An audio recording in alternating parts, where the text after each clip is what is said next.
Hal ini menunjukkan bahwa tuna bukanlah penghasilan biasa, melainkan wow. Berdasarkan hasil mapping Dukuhan Kebijakan Nasional Alki 3, maka didasarinya, terutama para nelayan di wilayah Pulau Buton ini, khususnya para tengkulak dan para pembeli harus patuh dengan aturan PPN. Hal ini berdasarkan ketentuan pemerintah Republik Indonesia. Di area fishing ground ini,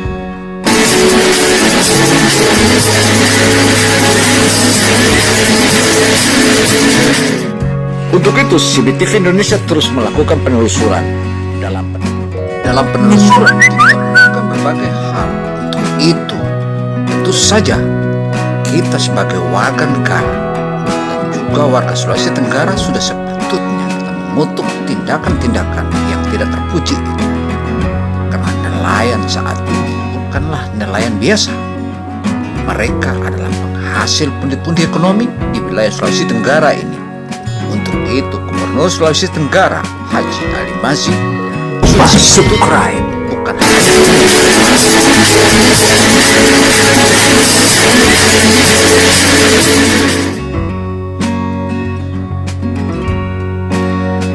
sepatutnya Ali Mazzi tidak harus bingung di tempat. Artinya, selama ini Ali Mazzi sejak dia menjabat di periode pertama dan saat ini sudah masuk ke periode keduanya, tampak sekali daerah atau tanah tumpah darahnya dia lupakan. Padahal di wilayah tanah tumpah darahnya ini memiliki hasil yang maha dasar dan luar biasa. Coba saja tengok, lihat ikan tuna yang ada di wilayah perairan Sulawesi Tenggara, khususnya di wilayah Buton, Kepulauan ini. Di sana memiliki hasil yang nilainya triliun-triliun US dollars. Artinya dengan adanya tuna sirip kuning dan tuna sirip biru yang merupakan makanan para sultan di dunia internasional ini, tentu saja sudah selayaknya Ali Mazzi fokus pada satu arah agar bisa dilihat bahwa selama Ali Mazzi menjadi gubernur, bisa terlihat bahwa hasil karyanya bisa melahirkan pundi-pundi, terutama kalangan nelayan. Apa yang harus kita katakan, apa yang harus kita sampaikan kepada Gubernur Ali Mazzi? Padahal dia sebelumnya kita kenal bahwa dia adalah salah satu aktivis dan juga pengacara yang hebat dan handal di saat itu. Ikan-ikan tuna yang ada di hadapan kita saat ini nampaknya ia lupakan, padahal dia sejak kecil dia sudah pemakan tuna. Siapa sangka di belakang rumahnya juga itu ada seorang nelayan yang betul handal yang namanya Pak Ahmad. Ahmad itulah yang selalu memberikannya dia ikan tuna. Tetapi saat ini sudah selayaknya Ali Mazzi harus melirik. Wow, ayolah melalui media ini sejumlah kalangan di berbagai daerah, terutama para nelayan yang jumlahnya kurang lebih 20.000 ini, tentu saja mereka mengidamkan adanya kesejahteraan dan juga fasilitas, yang juga fasilitas itu tentunya sudah harus disiapkan, terutama radio pantai dan juga kapal-kapal yang canggih, yang artinya bisa sama dengan kapal-kapal nelayan yang ada di Jepang, Taiwan, Korea, dan juga berbagai negara di wilayah-wilayah Amerika, khususnya Kanada. Di sana, ketika kita mengaku sebagai seorang nelayan, maka orang tidak akan bisa berbuat apa-apa. Bahkan dia mengatakan itulah para sultan yang ada dari laut. Tetapi kalau di Indonesia, mengaku nelayan dianggap adalah kasta terendah.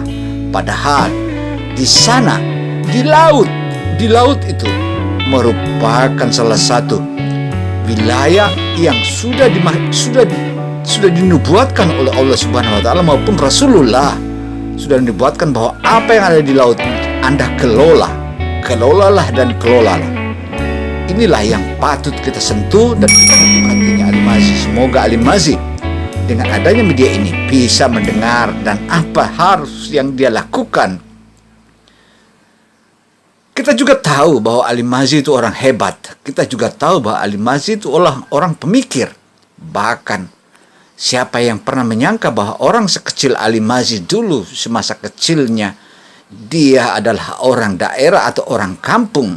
Dia adalah orang yang yang bisa dikatakan tidak punya apa-apa, tetapi karena karya dan kehebatannya dan juga IQ-nya maha tinggi, dia mampu menaklukkan Jakarta.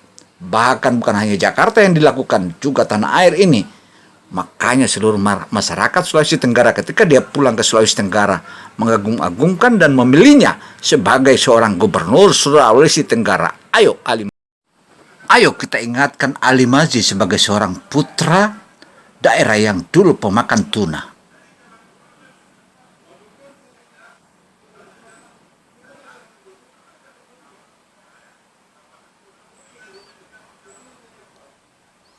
Memang, jika anak-anakmu mau cerdas dan mau pintar, maka kasih makanlah ikan tuna, karena di dalam ikan tuna atau di daging ikan tuna itu memiliki kandungan vitamin, sehingga ikan tuna yang saat ini menjadi serelak paling mahal di dunia itu, tentu saja kita tidak boleh diam untuk menyampaikan hal ini. Kita juga tahu bahwa Ali Mazzi itu orang hebat. Kita juga tahu bahwa Ali Mazzi itu di periode pertamanya ia membangun Tugu Persatuan. Tetapi apakah hanya Tugu Persatuan itu yang bisa kita agung-agungkan dan menjadi peninggalannya ketika berakhir di masa periode keduanya ini? Ataukah nelayan-nelayan yang ada di hadapanmu adalah saudara-saudaramu? Nelayan-nelayan inilah yang sudah selayaknya dipersiapkan peralatan-peralatan yang canggih, agar peralatan canggih itu menjadi peninggalan. Dan semua nelayan mengingatmu. Tentu hal inilah yang patut kita ingatkan. Demikian pula para bupati-bupati yang ada di wilayah 17 kabupaten kota di wilayah Sulawesi Tenggara ini. Janganlah Anda memandang remeh nelayan, karena terutama nelayan tuna. Nelayan tuna itu 1 ekor saja dia tangkap ikan tuna sirip biru yang beratnya 80 kilogram.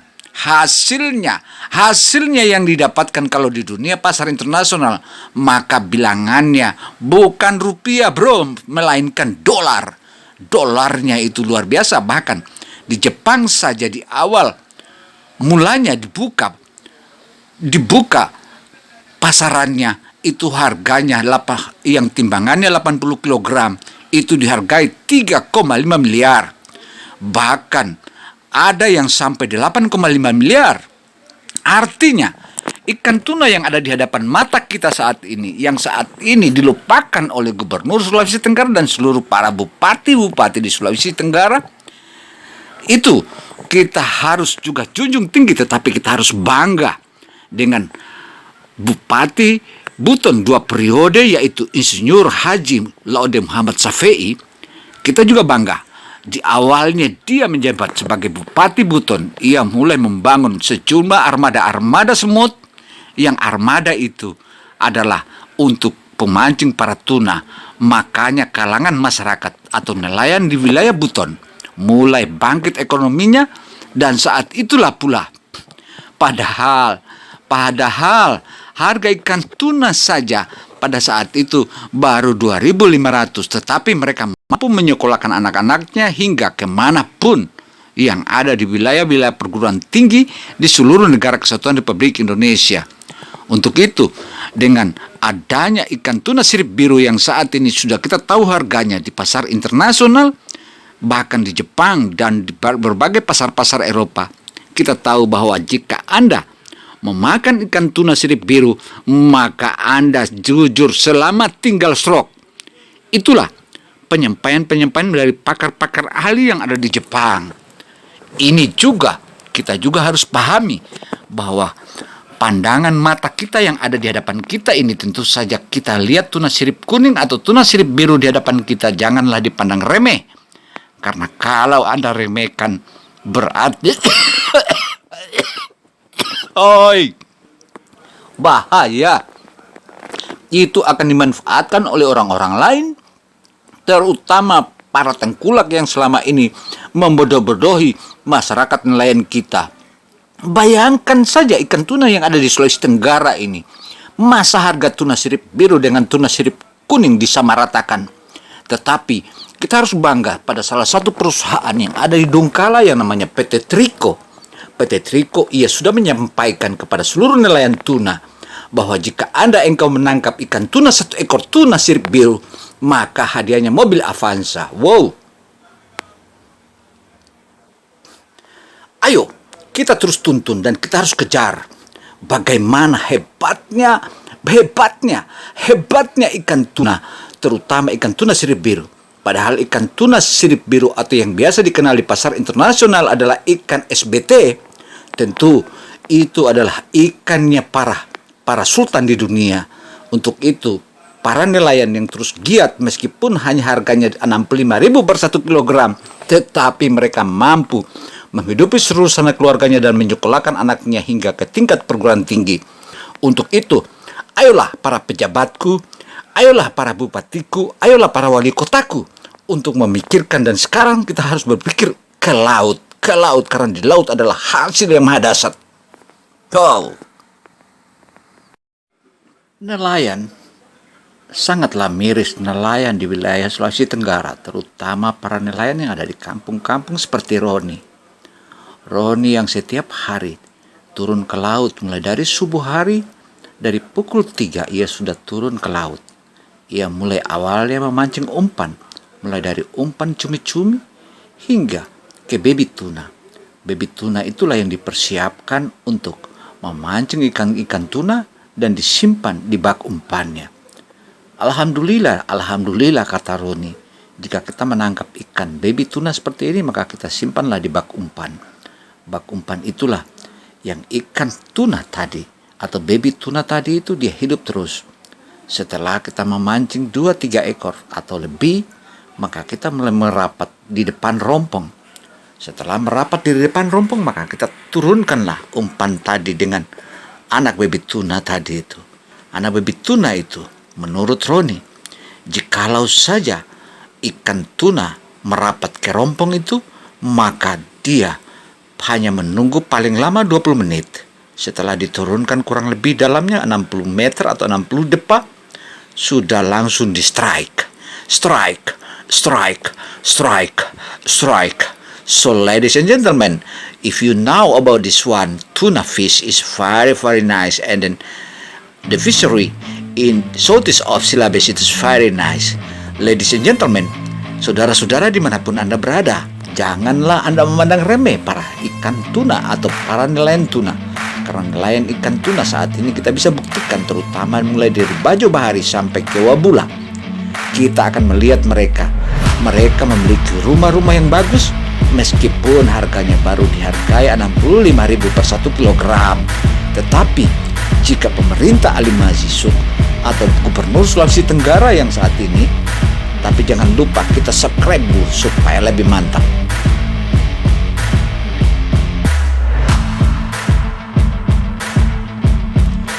Untuk itu, ayo kita terus tuntun, karena ikan tuna ini bukanlah ikan tuna biasa. Ikan tuna ini tentu saja maha dahsyat dan merupakan salah satu pundi-pundi atau sandi-sendi atau sendi ekonomi yang datang dari laut. Karena ikan tuna saat ini bukanlah dihargai murah, melainkan dihargai mahal. Sehingga orang di dunia internasional mengatakan bahwa jikalau dia ingin makan ikan tuna, tinggal datang ke restoran Jepang. Tapi jangan lupa, ikan tuna yang sebesar bungkus rokok, yang saat ini bungkus rokok Surya itu kalau kita beli di restoran Jepang, itu bilangannya satu porsi 12 juta rupiah, bro. Kalau dirupiahkan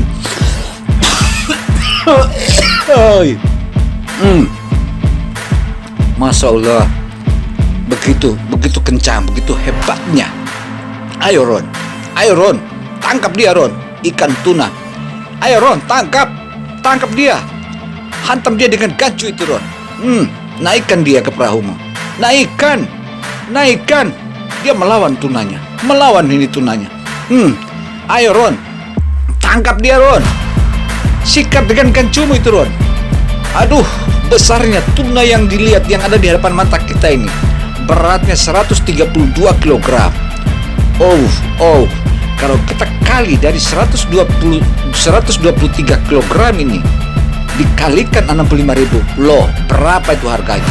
Itulah kehebatan para nelayan tuna yang ada di wilayah Jazirah Lobutan atau di Sotis of Silabe. So ladies and gentlemen, thank you very much for all of you. If you have mistaken to all of you, would you like to give me apology? Demikian catatan CBTV Indonesia. Saya CBTV Indonesia Gino Samsudin Mirsad melaporkan. Wassalamualaikum warahmatullahi wabarakatuh.